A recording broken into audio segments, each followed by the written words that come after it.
Hey everyone, I want to welcome you to our 2026 Juneteenth program. I'm very excited about this because we have an all-star cast of incredible leaders who you will hear from and the important uh, work that they have done and that all of us are doing as we think about the impact of Juneteenth and its important history. I want to take a moment to recognize the folks who have co-sponsored this program. I want to first thank my firm for hosting this event on their platform. We have a number of co-sponsors, including the California Lawyers Association Racial Justice Committee, and the California Association of Black Lawyers, the Charles Houston Bar Association, Region 9 of the National Bar Association, the Wiley Manuel Bar Association, the John M. Langston Bar Association, the San Francisco Superior Court, the Elimination of Bias Committee, the Alameda County Bar Association, and many other organizations that are graciously supporting us as we have this discussion about history. I want to acknowledge the incredible distinguished panelists that are part of this discussion, and then I will get into a discussion about the history of Juneteenth, and then we'll have our panel discussion. So I want to begin with the great Robert L. Harris. Robert Harris is the first president of the National Bar Association from the West Coast. He is a co-founder of CABL. He is distinguished in so many different capacities. You're going to hear from him and the incredible work that he's done and how he has really shaped the conversation and paved the way for so many of the leaders that are part of this panel discussion. But we want to thank the great Robert L. Harris for being here.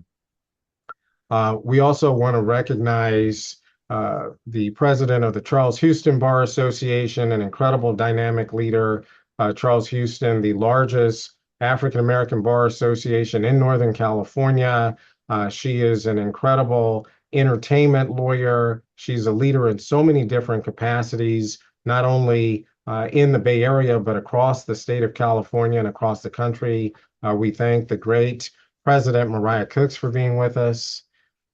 We also want to thank the amazing president of the Wiley Manuel Bar Association, the namesake for the first Black Associate Justice of the California Supreme Court, Jerisa Uhl, who is also a member of the CLA Racial Justice Committee. She is a dynamic employment lawyer who is doing important consulting work across the state of California and has been instrumental in so many of the important battles that we are fighting on the issue of civil rights and diversity. So, Teresa, we're so grateful to have you here with us as well. Off camera, we have really one of the most dynamic criminal defense lawyers in the state of California, who is also the president of the great John M. Langston Bar Association. It is the largest African American bar association in Southern California, and they do so much incredible work. We have with us the incredible president of the John M. Langston Bar Association, Ludlow Crary. Ludlow, we are grateful for you being with us. We know that you are driving at the moment, but you will join us once you get to your destination safely. Before we get into our panel discussion, I think it's important for us to talk a little bit about the history of Juneteenth and the history that made Juneteenth possible. I think while we are enjoying celebrating this day, in order to fully appreciate the significance, we absolutely must talk about the history. And I'm going to share my screen to help folks understand some of the background information that will shape our discussion. Let's see here. And I've been giving presentations like this all over the country. I've given hundreds and hundreds of presentations. One of the first Juneteenth presentations that I've given in recent history was at UC Berkeley Law School. This was several years ago, and we during that presentation, we began to really examine what the implications were of discussing this history around the country. I'm beginning my slideshow, and can the folks see my slides? Are you able to see the Juneteenth slide that I have up there? Yes. Okay. Uh, so again, this conversation, it also dovetails nicely with our discussion about diversity and inclusion. And just to frame that discussion, when we're talking about diversity, we're talking about representation, making sure that everybody has an opportunity to be represented. But as we take it to the next level and we talk about inclusion, we're talking about people actually being involved in the process, being part of the conversation, being part of the decision making that makes this country and this profession so great. As I mentioned, over the years, I've given variations of this presentation for Juneteenth, for Black History Month, and I began looking back in 2021. This is around the time that I gave that presentation at UC Berkeley. It was virtual. We were in the middle of the pandemic, but there were restrictions that were being contemplated about just even having the conversation that we're having today. And at that point, there were about 14 states that had placed restrictions on even having the conversation that we're having today. If we fast forward to where we are now, and the same is true now as it was in December 2025, there are about 28 states that have placed some level of restriction on even having this conversation. I've always bragged about California being the gold standard, and it is in many ways, but it is also a place where there have been some restrictions on having this conversation. I do want to add that if you want to receive CLE credit for this presentation, there's going to be a poll that you will see pop up.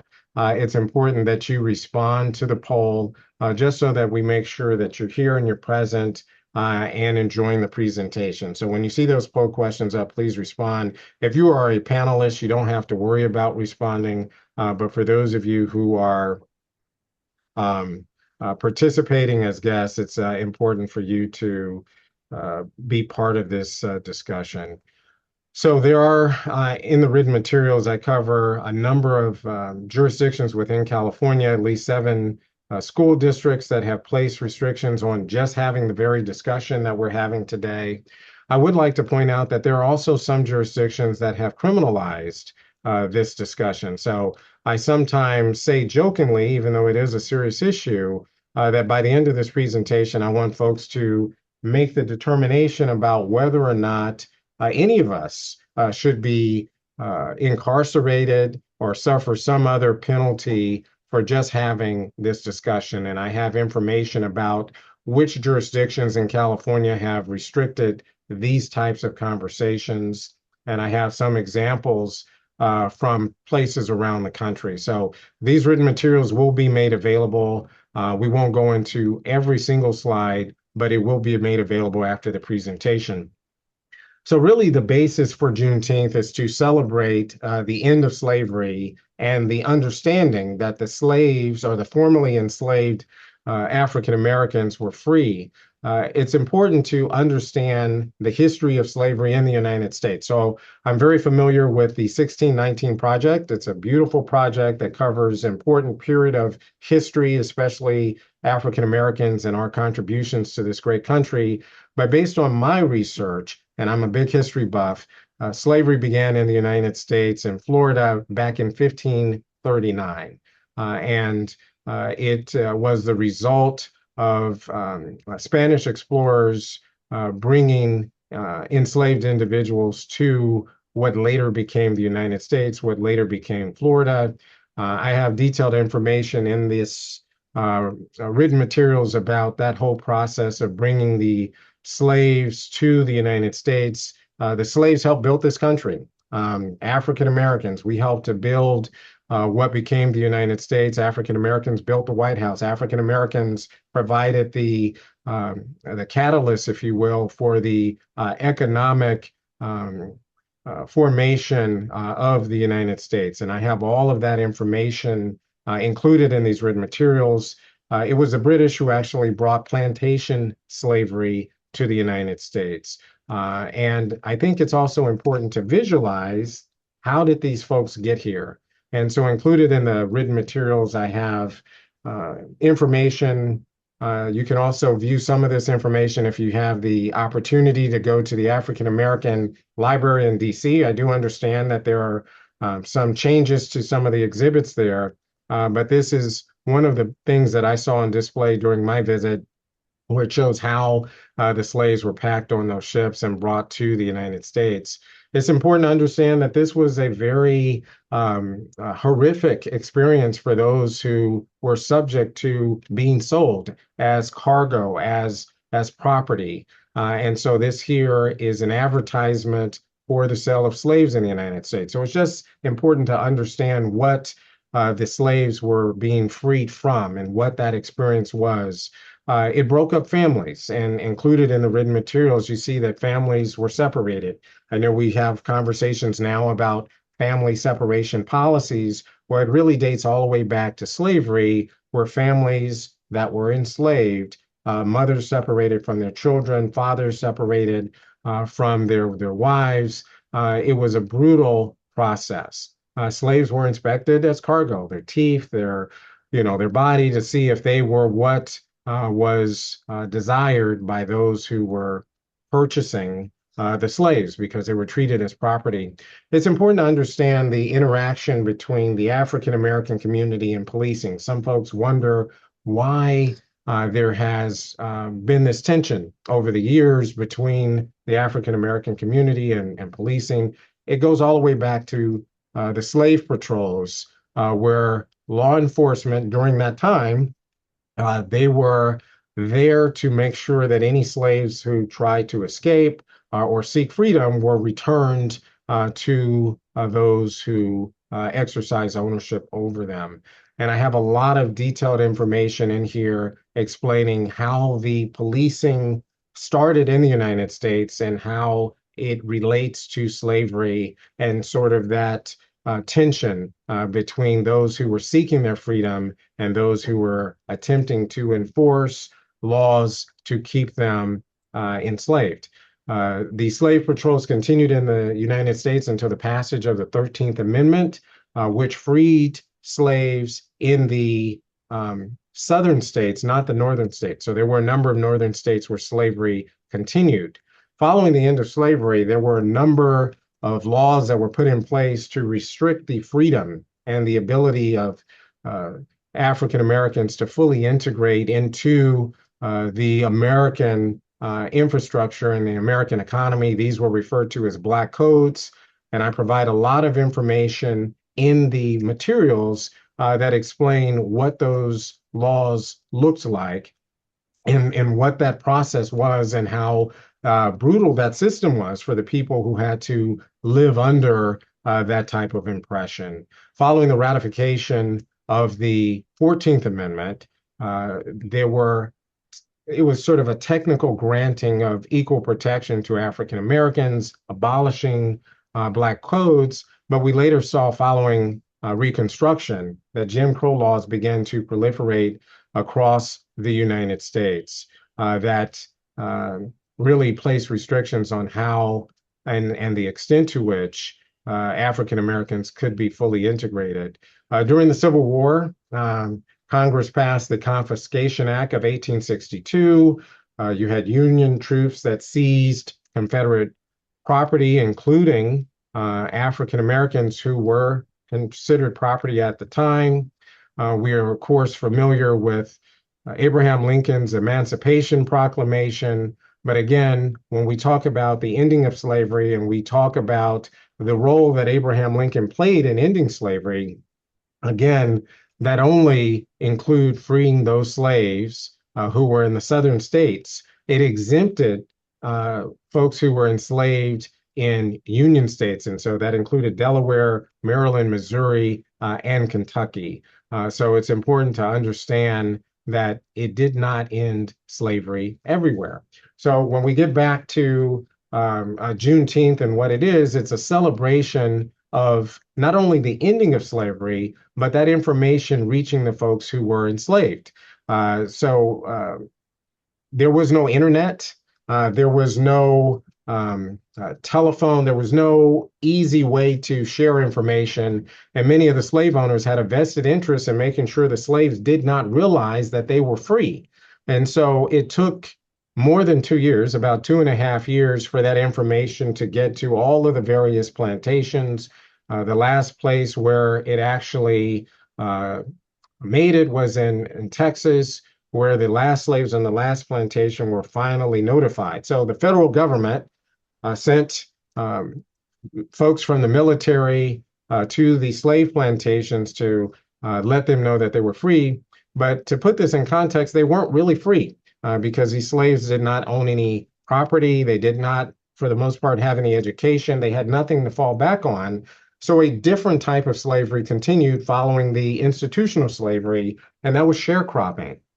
Many of the slaves were forced to continue working on the same plantations that they had been slaved on for the next 100 years, or many, many decades thereafter, because they didn't have many other options. My grandfather, my mother's father, was a sharecropper. And so he and his family and the generations before them after slavery continued to work on plantations because they didn't have many other options. When we think about Juneteenth and where it's celebrated, I've included a map showing where it is a holiday, where people get the day paid. Of course, it became a federal holiday not long ago.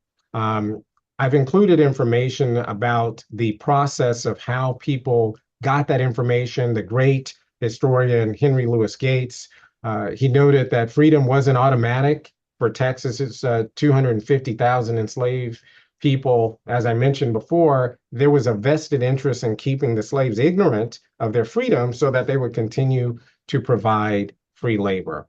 So again, when we talk about Juneteenth, this is when the last of those people finally received the information, and the celebrations that we now have started in the great state of Texas.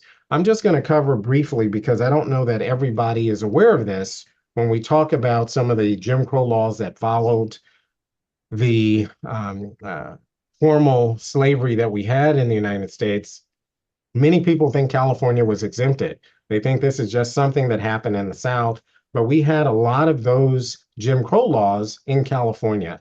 And based on my research, some of the laws in California were so restrictive that states like Mississippi actually modeled some of their Jim Crow laws after California. So when we talk about the end of slavery and we talk about the period that followed Jim Crow, it's important to understand what that experience was like. The first governor of California, who's pictured here, is Peter H. Burnett. He was from Tennessee, and it was his desire, after having served in the Oregon legislature, to make California as inhospitable to all people of color as possible. So he worked with the California legislature to put in place a series of Jim Crow laws that were in place for about 100 years in California. So again, you had similar laws all across the United States, but California was not exempt for having these very restrictive Jim Crow laws. And I've summarized these, and it's in the written materials, but there were laws in the great state of California for about 100 years, and in some cases longer than 100 years. Some of these laws were in effect until the Civil Rights Act of 1964. So there were laws in California that barred non-whites from testifying in any case where a white person was a party. There were laws here in the great state of California that barred non-whites from serving on juries, barred non-whites from voting, from holding elective office, from serving as judges, barred non-white lawyers from questioning white witnesses. So if you looked like me, and you were a lawyer during that time, and we have information in these written materials where I talk about the first African-American lawyers who were admitted to the bar, they could not question white witnesses. And so the way this would work, if you happen to be questioning a witness during a deposition or during a trial in court, an objection would be made that they would not have to respond because of the color of the skin of the lawyer asking the questions. Restricted non-whites from public schools.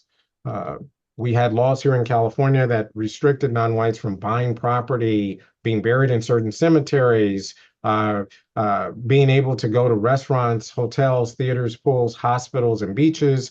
I always like to pause when I talk about hospitals because we often talk about health disparities between communities of color and other communities. And a lot of this dates back to these Jim Crow laws that existed following the end of slavery. So if you were a person of color and you had a heart attack, you had an emergency, you were giving birth, you couldn't just go to any hospital. Even in California, you could only go to a hospital that served people of color. My mother and all of her siblings were born at home because they did not live close enough to a hospital that served people of color.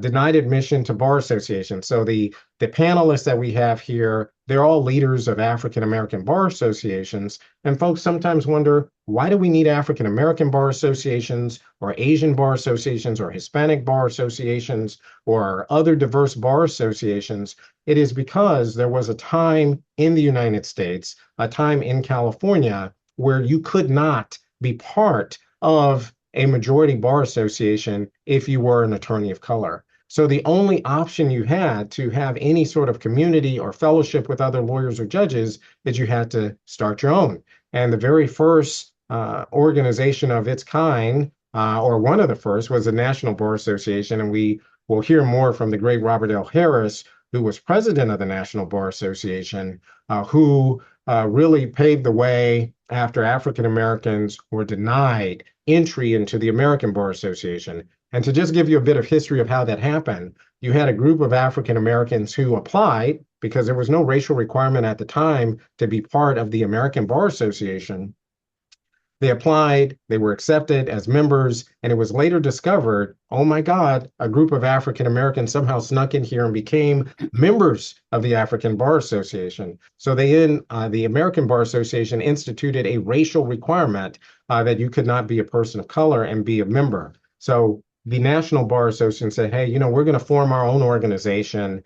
And from there, you also had the Hispanic Bar Association and the Asian Bar Association and all these other minority bar associations. But the genesis of this was with the African American community. Denied access to public transportation, equal pay for equal work, on and on. I'm going to cover just two of the most infamous cases in California history, and then we'll get into our panel discussion. Again, I have very detailed information. I think I have 119 slides that I've prepared.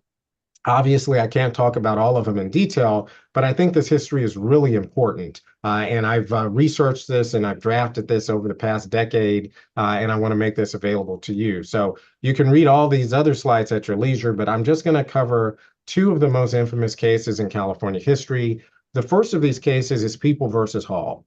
And People versus Hall involved a man who had been convicted of murdering a Chinese man. And he was a white man who was convicted of murdering a Chinese man. There were numerous Asian witnesses who were able to testify as to what they saw with their own eyes, which led to the conviction of this man for murdering an Asian man. And so the issue on appeal, because this ultimately made it to the California Supreme Court, is whether or not this conviction could be sustained based on a statute that existed in California. It was Section 394 of the California Civil Practice Act, and I have the wording right here. It says, no Indian or Negro shall be allowed to testify as a witness in any action in which a white person is a party. And so the issue for the California Supreme Court is, how do we characterize Asian people? Are they going to be treated as Indians or Negroes who are already prevented from offering any testimony against a person who is white, or will we treat them the way we treat white Americans? And so the decision fell to the then Chief Justice of the California Supreme Court. And by the way, he's the youngest Chief Justice that we've ever had. Very interesting hairdo, by the way, this interesting triangle. I don't know how he pulled that off. But he was only 27 years old when he became Chief Justice. And he ultimately decided that there would not be any white privilege conferred on the Asian community that they were going to be treated the same way that Black people and Native American people were already treated, which meant that they would not be able to offer any testimony in any criminal case where a white person was a party. As you can imagine, there was outrage, particularly in the Asian community, and they said, this is not right. We're not going to tolerate this. They put pressure on the legislature, said, you have got to change this. This is an unjust law. But unfortunately, the legislature went in the opposite direction. At the time of the deciding of this case, and shortly thereafter, um, there was a governor, John Bigler, who ran on this anti-Asian platform. This was several years after the case was decided. And in 1963, 9 years later, instead of codifying legislation that would have reversed this horrific injustice, California went the opposite direction. And California codified into statute that the Hall decision applied to both civil and criminal cases. So that meant that here in the great state of California, if you were a person of color, regardless of what your ethnic background was, you could not offer testimony against someone who was white. And this would come up in a variety of ways. So I want you to understand how this would happen practically in a courtroom. Now, if you look like me, I'm not racially ambiguous. Everybody knows I'm a Black man. That's a done deal. But if you were biracial, if you were multiracial, and it wasn't clear whether or not you were a person of color or how much you had, there would be an evidentiary hearing. This is an interesting detail that I want to make sure you understand, because the concept of race is a social concept. It's not a biological concept. It's a social concept. And it varied from state to state. So, for example, there were some states where if you were 1/4 Black, you were treated as Black. But if you had less Black blood, you were not treated as Black. You were treated as white. In New Orleans, for example, or in Louisiana, if you were 1/64 Black, you were treated as Black. So that meant that if you were 63 parts white and 1/64 Black, you were still treated as Black. So you literally could cross state lines and become Black. You could look like you were white, but if you had this in your genealogy, you could become a different race. So your race was defined by law and varied from state to state. So in one state, you could be white, and the next state, you could be Black, and it had huge implications because depending on your racial classification, it would determine whether or not you were entitled to go to college. African Americans and other people of color were prohibited from going to many institutions of higher learning. It could determine what neighborhood you could live in. There was redlining that restricted where people of color could live. That's why there are Chinatowns. That's why there are African American communities and Latino communities. It's not simply because people wanted to live near people who were like them. They were restricted by law. There were covenants and deeds. They could not get financing to live anywhere else. They were forced to live in these communities based on their racial classification. So you had a number of people who would try to pass. So if you looked ambiguous enough, you could try to pass as white and you could get better education, you could get better housing, you could get better employment opportunities depending on your racial classification. That's why this was so critical and this was so important. One other case that I'll cover, and then we'll get into our discussion. This is another one of the most infamous cases in California history, People versus Alea. And in this case, you had another criminal conviction for murder. You had a white man who was convicted of murdering someone, and the witness in this case was Turkish. And so the issue here was what makes somebody white? How does somebody lose their white privilege? How do physical features and color play into it? So they were looking at the same statute. And the issue here was the Turkish witness was described as having Caucasian features, but he had dark brown skin. And so the question for the California Supreme Court was, if you have Caucasian features and dark skin, are you disqualified by your dark skin? A real important issue in this case is what happens if you get a suntan. And this is a real serious question that the court considered. If you are a fair-skinned person and you go out on the beach and you get a beautiful brown tan, do you lose your white privilege because you got a tan? Seriously. do you then become disqualified from having white privilege because you are too dark because you were hanging out at the beach?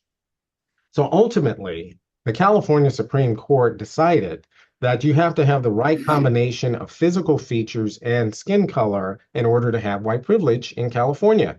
And they decided that if you get a tan, to the relief of beachgoers all over the state of California, you won't lose your white privilege. But it doesn't work in the reverse. So if you are a light-skinned Black person or a light-skinned Asian person or a light-skinned Hispanic person, you don't get white privilege simply because you're light-skinned, because you don't have the physical features that would make folks think you're European. So you have to have that right combination according to this case.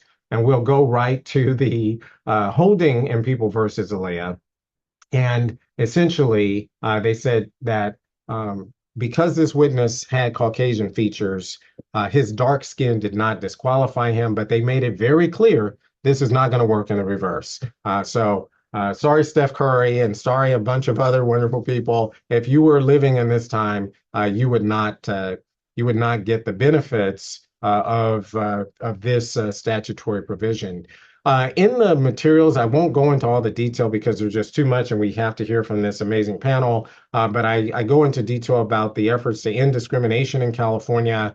I do want to highlight, even though we're talking about Juneteenth and Black history, one of the most important women in California history, this is Clara S. Fultz. She was the first woman to become a lawyer and admitted to the bar in California.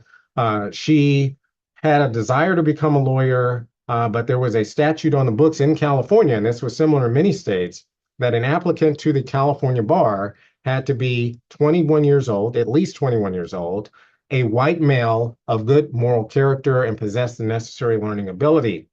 She decided that had to be changed. And the reason why I've included her and why she's so important is that she had an opportunity to open the door for only white women, but she decided that she was going to open it for everybody. And so, as indicated in the slides here, instead of substituting white male for white person, she decided to fight for a change in the law where it would be any person or any citizen. And to make a long story short, it was a vigorous fight. She took it all the way to the end. But this incredible woman, and we should have a holiday named after her, she opened the door not only for all women, but all people of color in California. Again, I won't go into all the details, but in the slides, you will see information about the first Black woman to become a lawyer in California, Angie Virginia Stephens Coker. First Black man to become a lawyer in California, the great Charles O'Hara Benjamin. He unfortunately was murdered for trying to register people to vote. And we have all that information. The first person of color to be a judge west of the Mississippi, the great Edwin L. Jefferson, who also was, I believe, one of the co-founders of the John M. Langston Bar Association. We had the great Vano Spencer, who was the first woman of color to be a judge in California and one of the longest serving jurists in history. She was a co-founder of the Black Women Lawyers of Los Angeles, where I received a scholarship and got my legal career started. The first Black justice to sit on the California Supreme Court. And of course, we have the incredible Teresa Ewell here. So I won't go into all of this. I'm going to stop the share. But this is, I think, a really important discussion that really frames what we're going to be having a conversation about. And I just thought it was important to make sure that we had that historical background. And I do encourage folks to look at the slides when they're made available to all of you. So I'm going to start with the great Robert L. Harris. And as we reflect on the history that I just briefly talked about regarding Juneteenth and slavery and Jim Crow and all of those things that really help us understand the importance that Juneteenth has for African Americans, can you expound on why it's important for people to learn this? Because, there are efforts to erase history, hide history, stop people from talking about history, especially Black history. Can you explain why this is still important, past President Harris? Well, first of all, let me say thank you, Terrance, for that phenomenal presentation. It is exactly what we need in order to fully understand why, as Black lawyers, we are essential to the legal system. Uh, when I think of the what is happening in the National Bar Association, what is happening in the California Association of Black Lawyers, and all of the associations connected with the National Bar Association and with the California Association of Black Lawyers. Uh, what you talked about, Terry, is really a reminder of the the communications when the Emancipation Proclamation was declared, but didn't get out to that part of Texas until 2 years later. It is that gap between law on paper and law in practice. And that is so important to understand. From the National Bar perspective, we must never forget that this is a continuation of ancestral work that we have done in the National Bar in order to help get us where we are today. For example, in Brown versus Board of Education, argued by Thurgood Marshall, we often forget or don't even know that he was a former secretary of the National Bar Association. This is important for us in order to understand what our ancestors did in order to ensure that we were protected and that our rights were protected. Uh, the NBA, as far as I can see, has always been, since its inception in 1925, in the forefront of fighting for civil rights. It is a call to, it is important for us to stress the resilience and the brilliance of our Black ancestors in the National Bar Association, whose fight for freedom continues today through the Black lawyers that are in the forefront of fighting for justice. The NBA also stresses that all of its members must, and this is so critical, must not remain silent as civil rights are rolled back and manipulated. Juneteenth, it seems to me, serves as a reminder that if we remain silent while we are under attack, then what use are we as Black lawyers?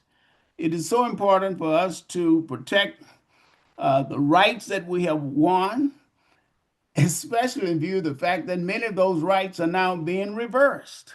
And they are being reversed in many instances because we have, not only as Black lawyers, but as Black people, have remained silent. And remaining silent is an invitation to those who want to trample our rights to do so.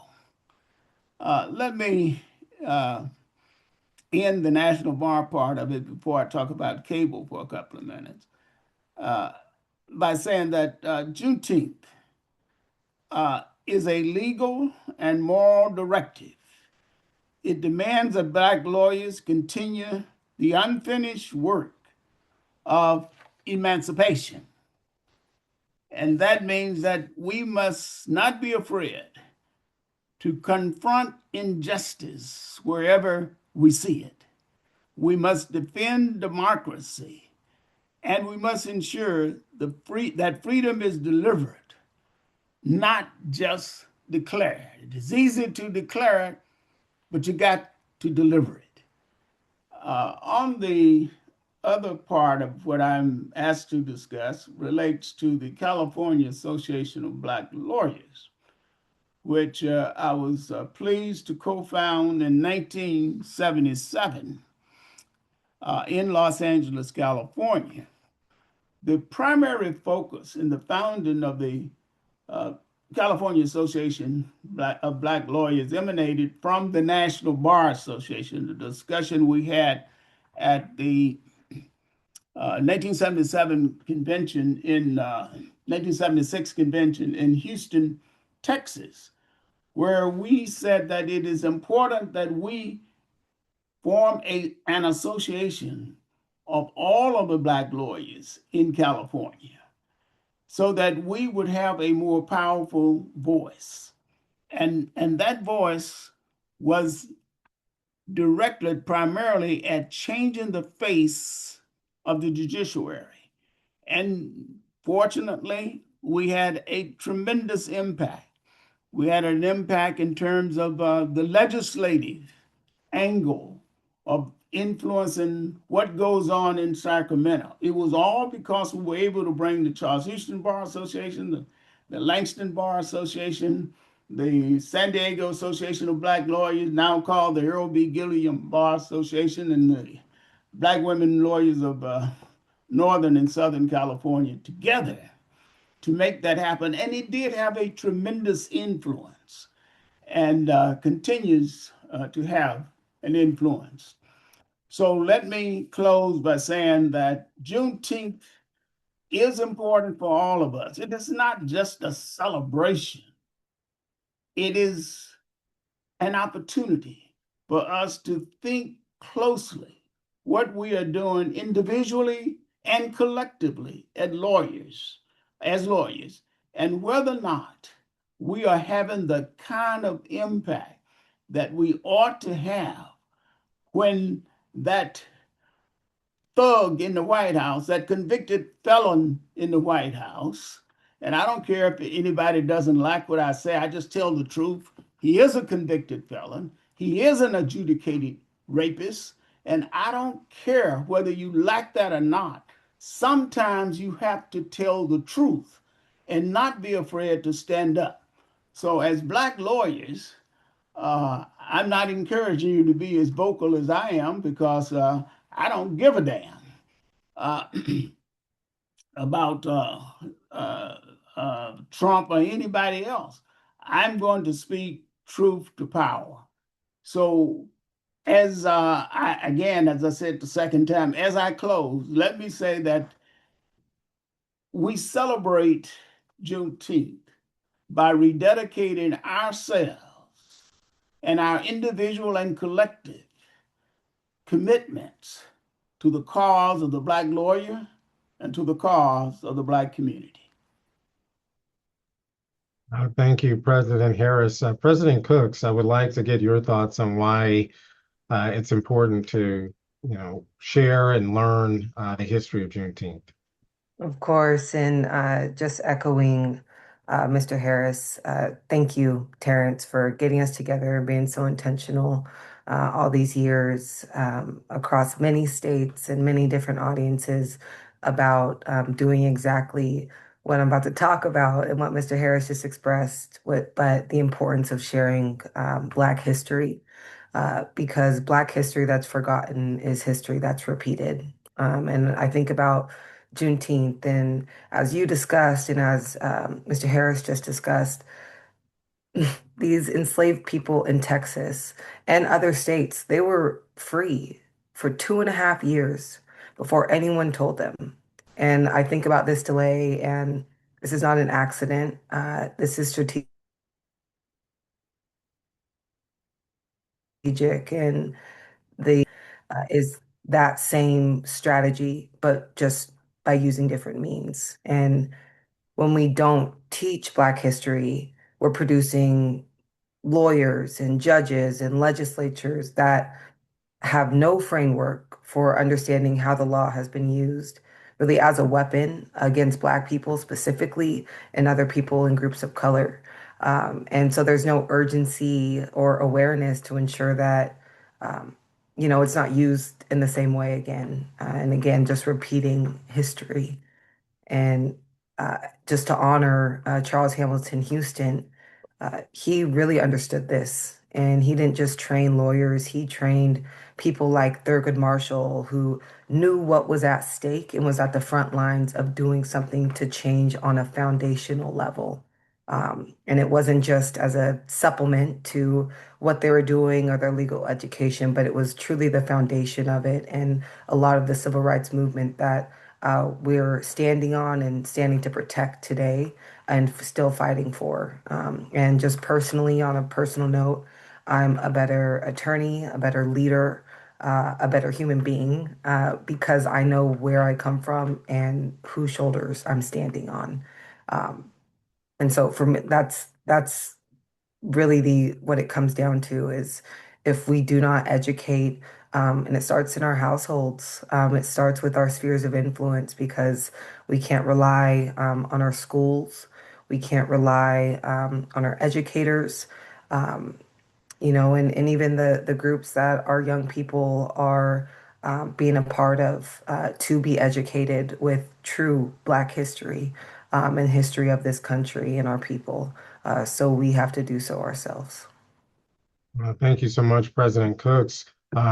President, I would love to hear from you as well, and thinking also about the legacy of the great Wiley Manuel, whose legacy bar association you lead. Yeah, thank you so much for having me on today. And this is such a important question, one that I actually hear a lot.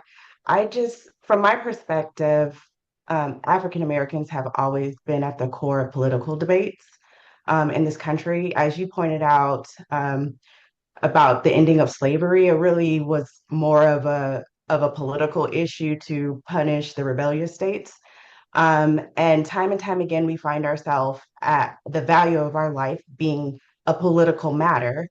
And for the first time post civil rights, we are seeing regression in our rights, right? And we have generations who are behind us that are currently fighting right now that have to understand what's at stake.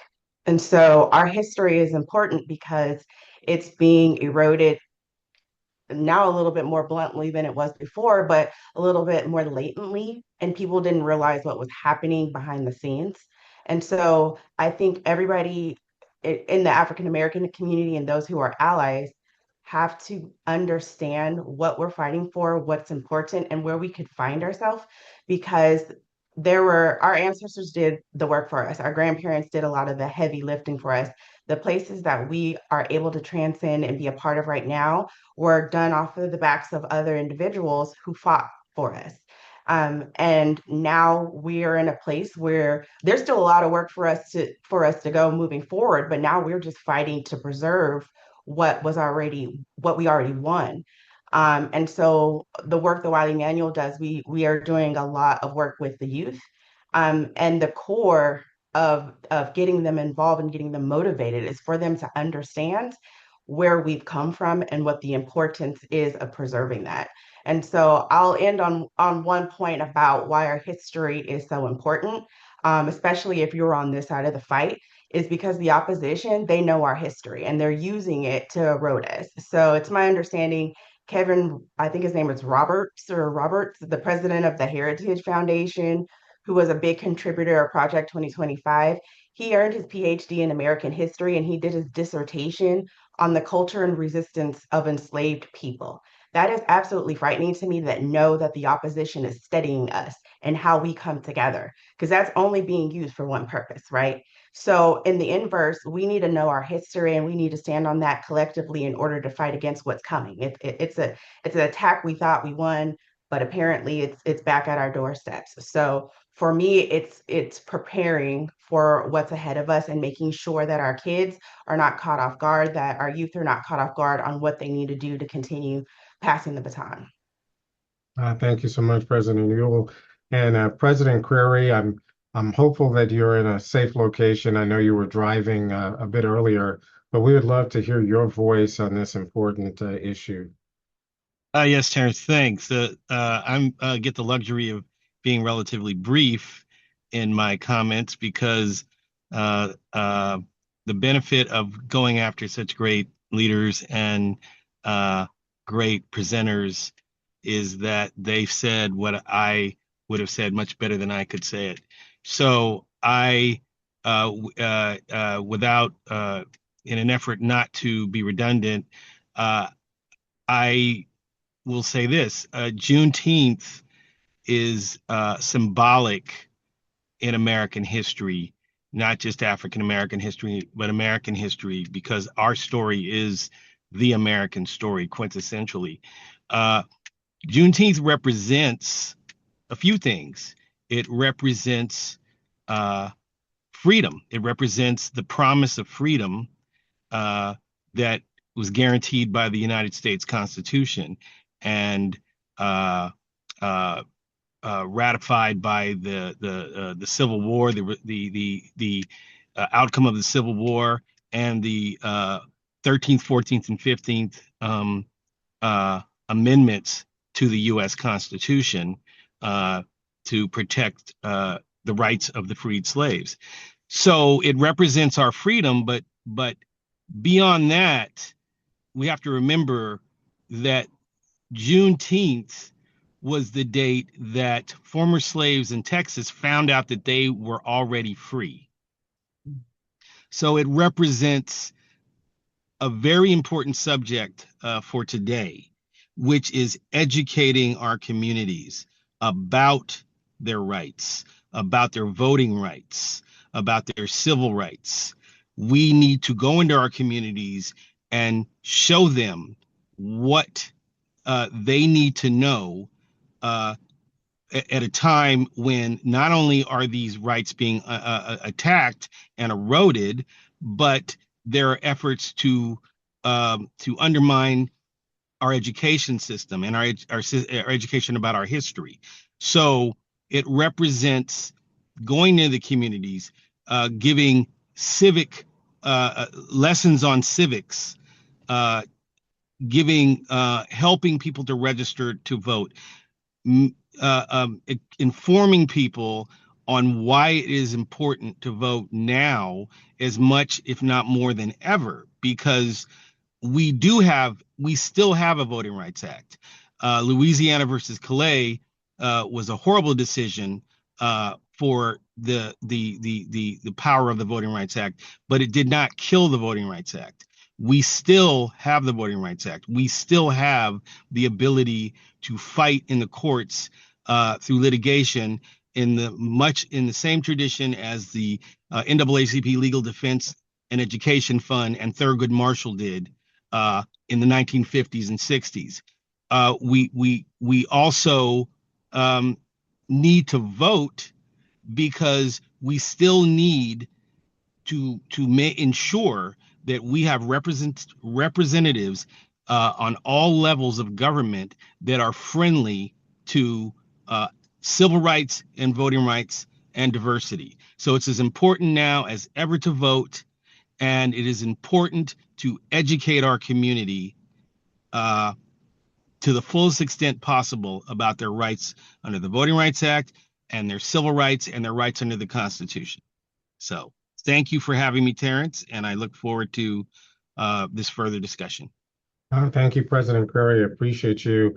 And President Harris, I want to go back to you. And I know you talked a little bit about the role of the National Bar Association and also CABL, which you co-founded. But I'd like if you could elaborate a little bit more because there's some folks who sometimes question, well, why do we still need African American bar associations? They serve their purpose in the past.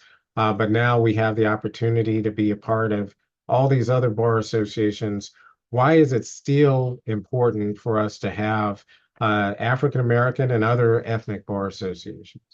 Well, I can just give you one example. Who is advocating for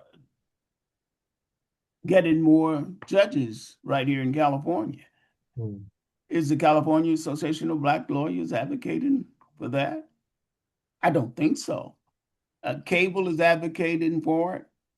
Langston advocating for it. Charles Houston Bar Association, Black women lawyers, San Diego, they're all advocating for it. It's just one example. If we did not have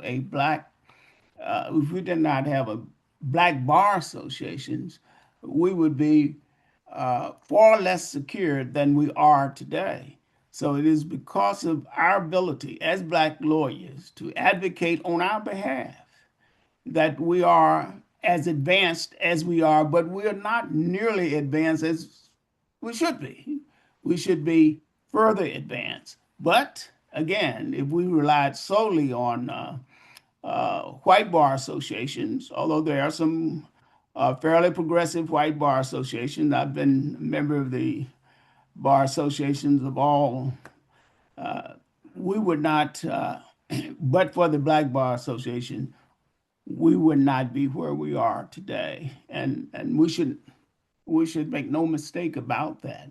And we should not be ashamed of the fact that we are brilliant Black bar associations. We should tout that everywhere we go and let nobody try to shame us into trying to get rid of them. They are absolutely essential. Thank you, President Harris. And uh, President Query, if I could follow up with you, and we will certainly get input from our other presidents.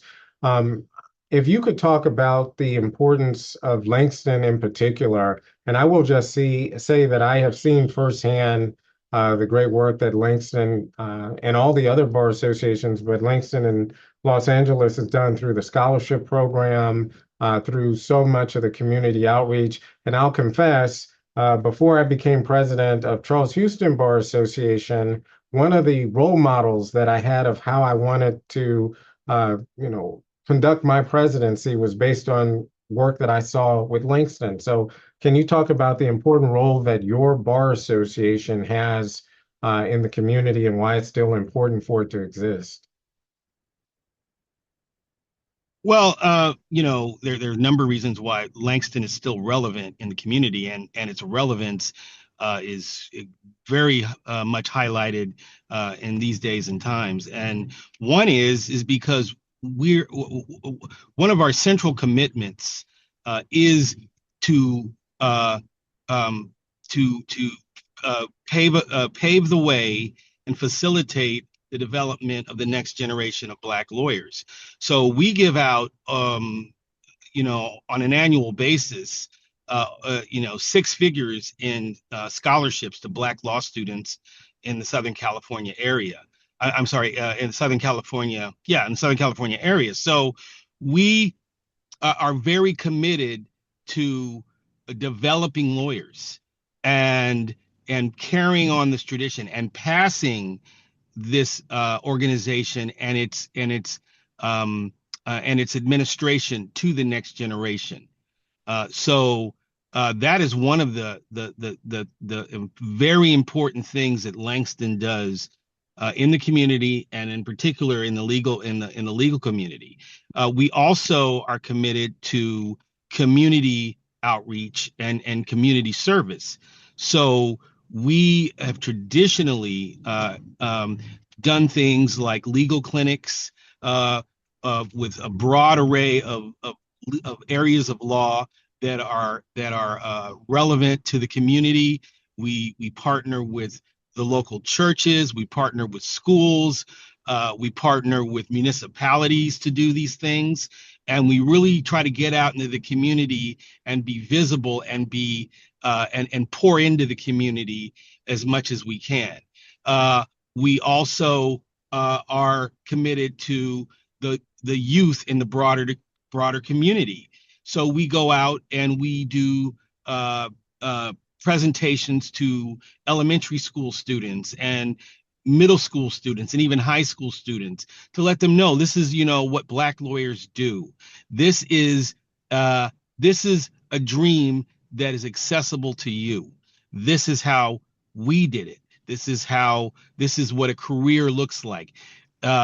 This is what how this can enhance your entire life. You don't have to be a lawyer and lose yourself in it. You can still be who you are and still reach this big dream and perform this very important function in society. So we're just committed to service and education. We've launched a Know Your Rights campaign this year, which is committed to it. Originally, it was committed to Fourth Amendment rights and what do you do if you have a police encounter and things like that. But it expanded into civil rights. So now we've expanded our Know Your Rights campaign to voting rights and civil rights, and we're going to be doing a Constitution Day with the city of Inglewood, where we're really going to get into civics education and voter rights education. That's what Langston is committed to, and we have a lot of fun events, and we raise a lot of money, and we take a lot of pictures where we're all smiling. But there's a method to that. There's a purpose for all that. It's not just to have a good time. It is to pour into and to serve our community.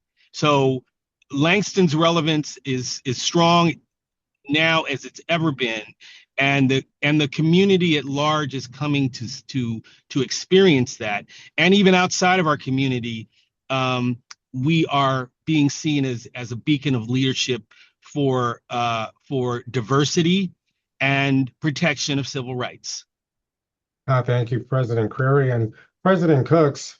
I Thank know you, first, thank you. I know firsthand as a past president and having served on the board of Charles Houston for over a decade, and just the legacy of Charles Houston of being the oldest Black Bar Association in California. I've seen it firsthand, but I want folks to hear it from your mouth, the incredible work that Charles Houston does in the community and its important place in the community. Thank you, Terrance. Like you mentioned, Charles Houston, we were founded in 1955 here in Oakland. And this was a time when lawyers here in the Bay Area really had like no institutional support. There was no mentorship pipeline, and really no community for us to be us and to build together. And so our founders built that, and built one, that being CHBA, from scratch. And 71 years later, we're still here.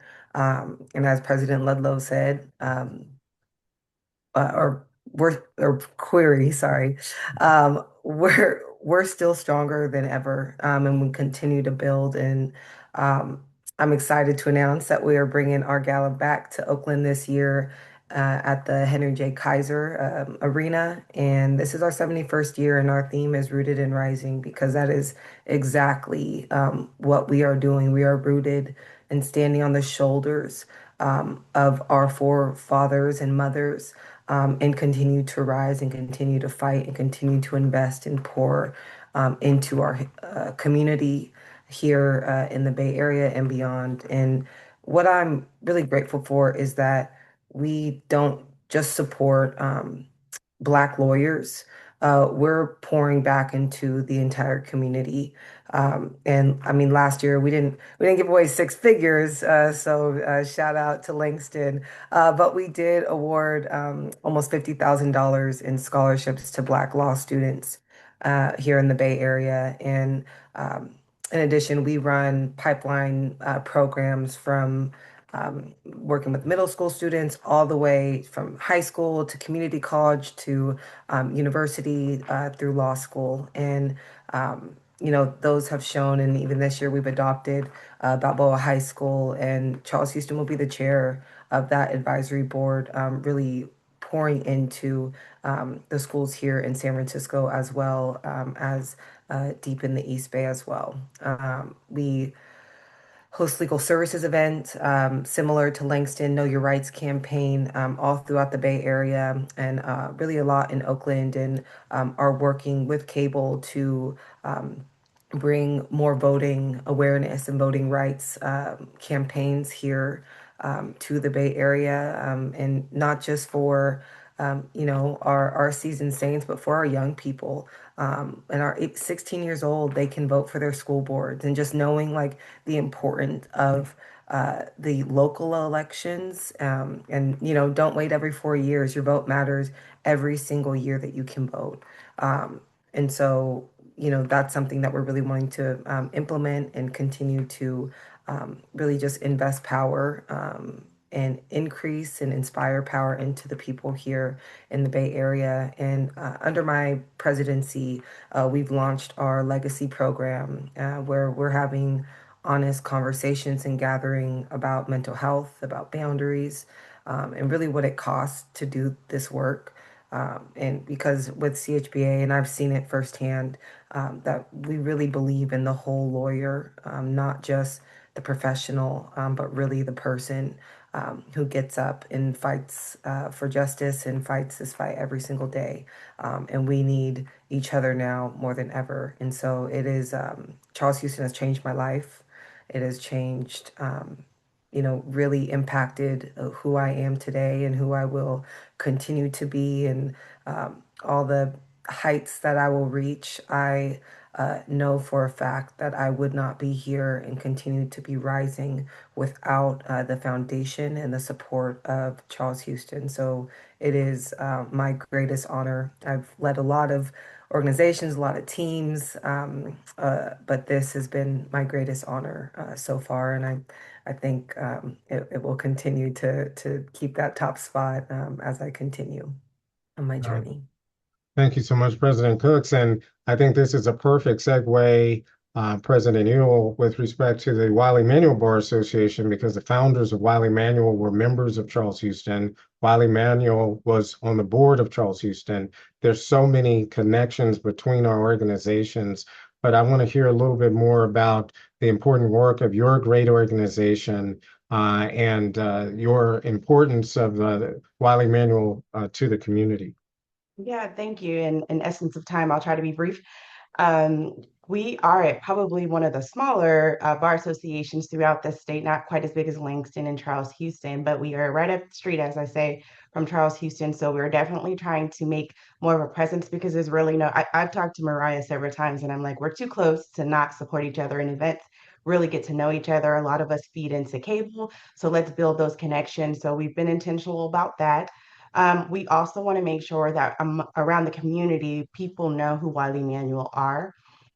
Some of the efforts that we have done this year is engaging with Sacramento City School District and their career fairs. We participated in the NAACP and some mock trials. The thing that I'm most proud of is we're currently having conversations with the Sacramento State University's Black Honors College to try to create a partnership so that Wiley Manual and other members will come in and do seminars for their pre-law students who are interested in professions in the legal field, and just to introduce them to civic engagement, to the law, different areas that could come from going to law school. And also my hope, I mean, it's still a little premature, is to connect them to the law schools who we are very connected with, McGeorge, Davis, and Lincoln.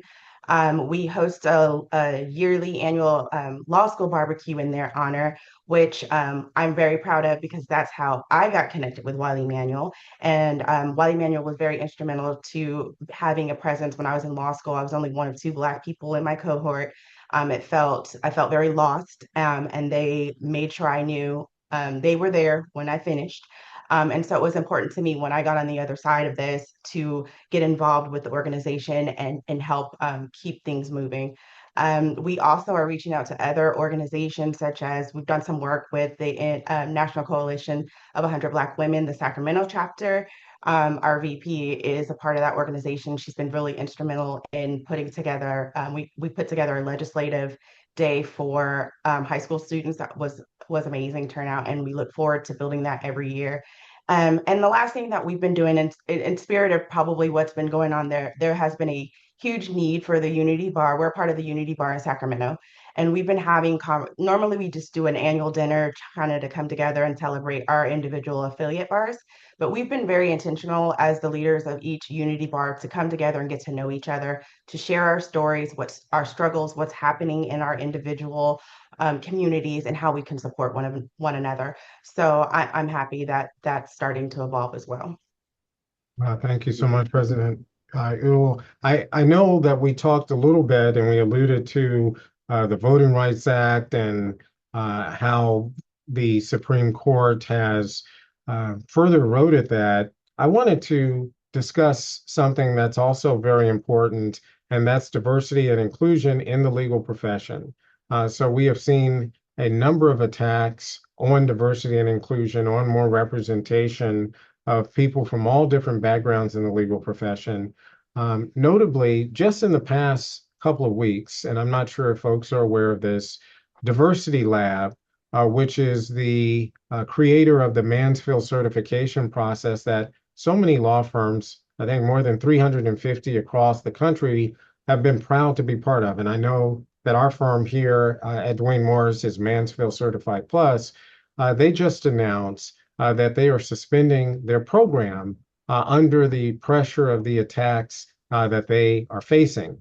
And I had an opportunity to speak with the CEO of Diversity Lab, and she mentioned that she was just so overwhelmed by all of the different attacks on the diversity program that it took her 30 years to build, that it just was financially too much to weather this storm. So she's suspending the program. I want to get your thoughts, and we'll go back to you, President Harris. Uh, how should we navigate this? Because I think some people are frustrated. They're not really sure what to do. It just seems overwhelming sometimes. Uh, what do we do, and how do we move forward? Well, Frederick Douglass had the answer to that. Power concedes nothing without a demand. It never has. It never will. Show me how much a person or people will willingly submit to, and I will show you the amount of injustice that will be heaped upon them and will continue until they either resist by words or by blows or by both. Well, if we just listen to what Frederick Douglass said, all he's saying is that you have to resist, and you cannot resist silently. You have to resist openly and publicly. The reason why diversity is leaving the law firm, we fought for 50 years to get it where we are today. The reason why it's leaving the law firms right now is that with one executive order in 1 year, extirpated it. And we did not stand up and demand that it not be. I'm not talking about just the bar association. I'm talking about all of the black associations in this nation. Had they risen up, diversity, equity, and inclusion would still be a word that is dignified versus a word that is vilified. So all I'm saying is that unless we now go back to the battlefield and fight, it is going to continue to dissipate. And it's going to take years and years to build it back up. And that should not be the case. How about that for a sermon? Oh, I think it's very well said. Thank you, President Harris. And President Cooks, I'd love to get your thoughts. I know you are in the trenches. You're going out to, high schools and colleges and law schools, and you're also a leader at your firm. You're the head of a practice group at your firm. Um, what do we do, and how do we weather this storm? Because sometimes it does seem overwhelming. Yeah, and you brought up two kind of prongs first, and I want to touch on voting first, and then um, diversity, equity, inclusion second. And what we now know is that the Supreme Court is not a reliable guardian of Black electoral power, period. And so we know how to respond, and we respond accordingly. We litigate, you know, this was a devastating blow to Section 2 of the Voting Rights Act, but it didn't close it. It just narrowed the path. And so there are still lawsuits to be filed, maps that are being proposed and trying to be enacted that need to be challenged, and constitutional arguments that are still there to be made. As minority bars through our firms and the positions that we have, or whatever organization or whatever jobs we do on a daily basis. We have to find ways to fund those fights and staff them with the best lawyers in the country. And, I may be biased, but I think we got some of the best lawyers in the country here in the Bay Area and in California specifically. We legislate, Congress did give us, you know, what Congress gave us with the Voting Rights Act, they can also restore. I know that the John Lewis Voting Rights Advancement Act has been introduced and it needs to pass. And so every lawyer that's in this room, every individual does have a voice and has a relationship with an elected official, and it's time to use it and use those relationships. And like I mentioned earlier, we need to localize. And I think that this is the one that we sleep on the most because school board members, sheriffs, county clerks, state legislatures, these are the people who actually administer elections and draw maps and make those daily decisions that determine whether our votes count. And so we really have to be as organized on a local level as possible. And kind of turning to how to advance diversity and inclusion right now with so much opposition. I mean, to look at what we've seen in the past few weeks with the Mansfield program, it tells us that compliance is not culture. And so the fact that 365 firms for years had checked a box at the moment that it became inconvenient and opposition came under wind, um, they walked away. And this isn't a diversity failure. I'd say that this is more of a commitment failure. And so uh, I would say for us, we have to stop outsourcing what our values are and what our commitment to culture really are, and do it within ourselves. And as through Charles Houston, through other Black bar associations, we need to kind of transition now, especially from asking firms to be diverse to really demanding it. And we have power in our relationships, our referrals, our clients, and our talent that we bring, that each of us bring to the spaces and the places that we're in. And we are the pipeline. So um, we really controlled who gets monitors, who gets recommended, and who really gets that call up. And now is the time to really leverage it, whether or not there's an official program with your organization or not. This is the time, and this is really how you do it. Um, and I would say, like I said, like Terrance mentioned, I'm in a law firm. And even for those that are in-house, we can't wait for a certification program or a program that your firm brings to um, sponsor a Black law student or promote a Black associate who's overperforming or maybe being undercredited, or even to hire Black partners laterally that maybe your firm doesn't have or is missing representation. Terrance, I know you know what that feels like and looks like being the first at Duane Morris. And we have to do it now because it's not only what's right, but it ultimately, and you see, when our voices and our perspectives are at the table, the institutions are stronger. So this is a moment that feels like a setback, but I mean, for the way that I see it, we now know clearly um, what our opposition is and who our opposition is, and we know who has never really been committed. And now that we have that information, we build and act accordingly. Oh, well said. I see that we're getting close to the end, so I'm going to ask all the panelists, beginning with President Ewell, to give your words of wisdom and encouragement of where do we go from here? Because we've gotten the history, we understand the landscape as it exists, but where do we go from here? And if you can give us some words of hope and direction as we move forward, we'll begin with President Ewell. Yes. I know we're running low on time, but I just want to briefly touch on the last subject. I will make it really quick. I just want to remind people, because I work in the DEI space a lot, that DEI is not a law, it's a commitment, it's a value, it's an administrative concept. And so from my perspective, More people need to be in a position to have a dialogue of power and a decision-making position to advocate for this, saying that this is going to be a part of our culture. This is going to be, this is not a legal issue necessarily. This is something that we are just going to embed in how we operate. And we're not going to have discussions about it. And that's how I've approached it is when I hear these things about DEI, I said, so what? We're going to keep doing what we've been doing.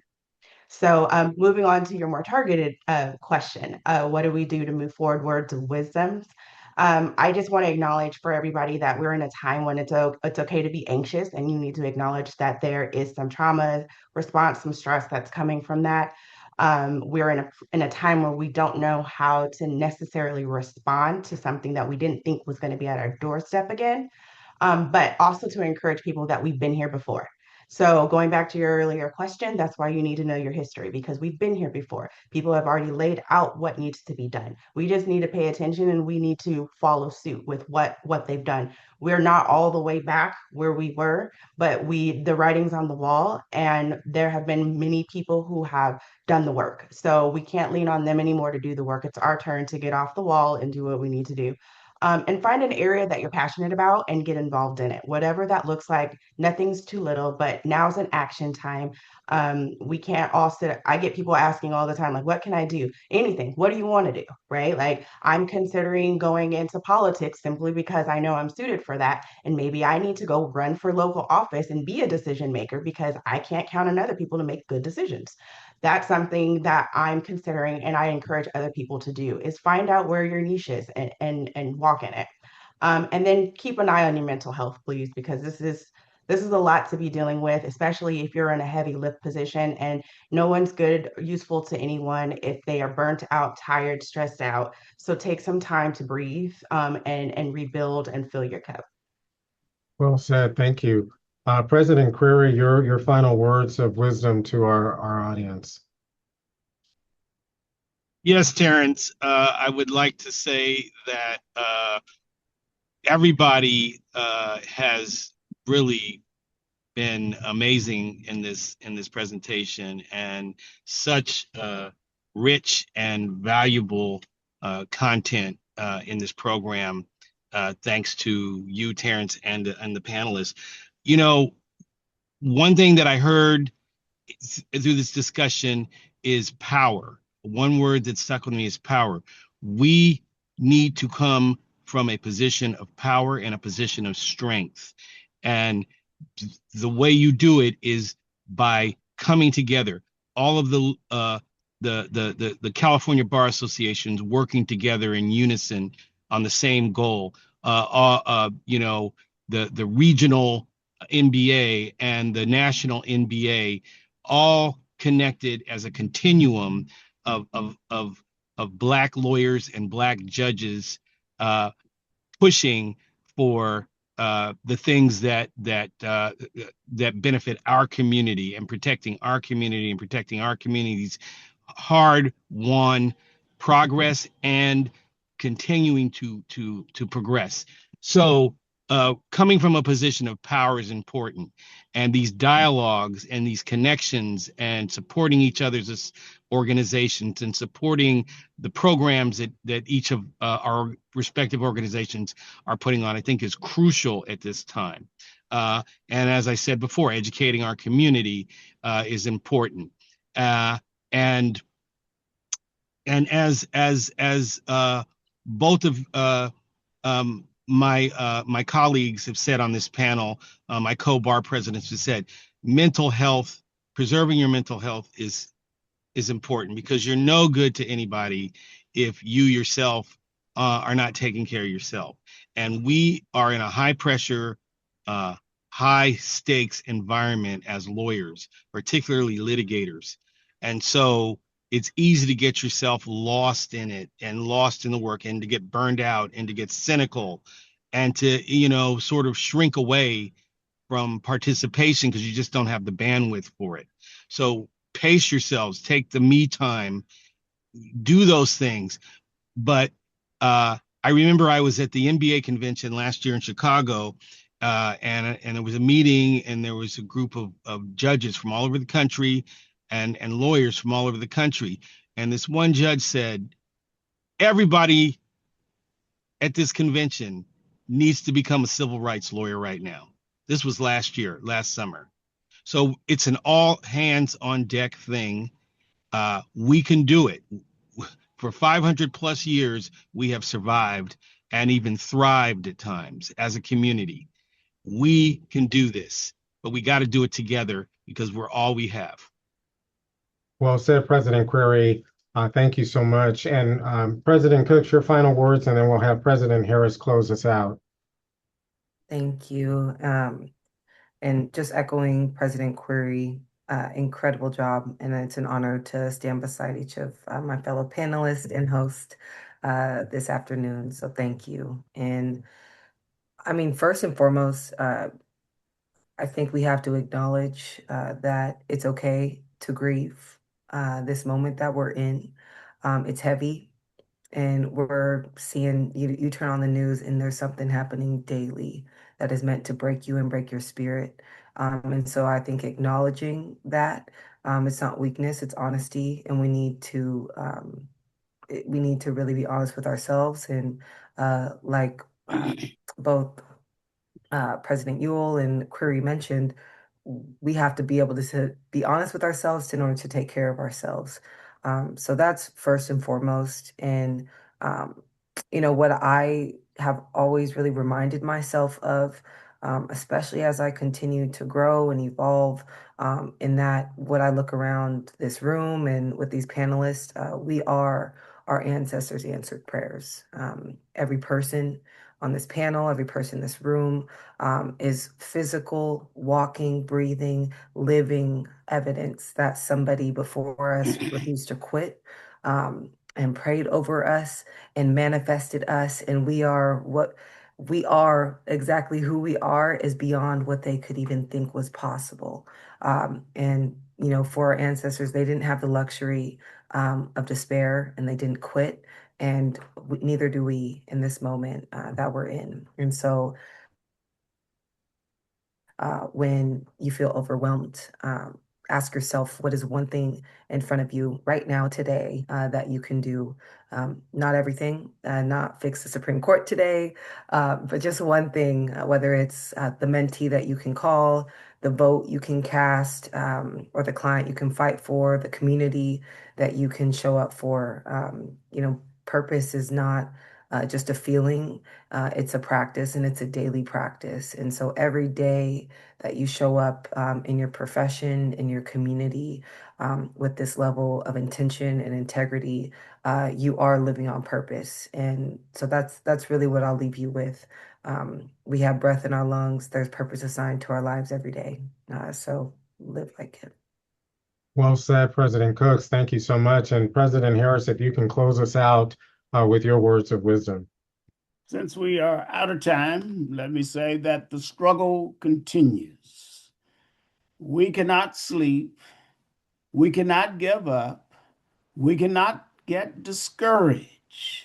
And in the words of Curtis Mayfield of The Impressions, we must keep on pushing. Thank you for this opportunity. Thank you so much. Thank you to our incredible panelists. You are absolutely amazing. I'm grateful for you.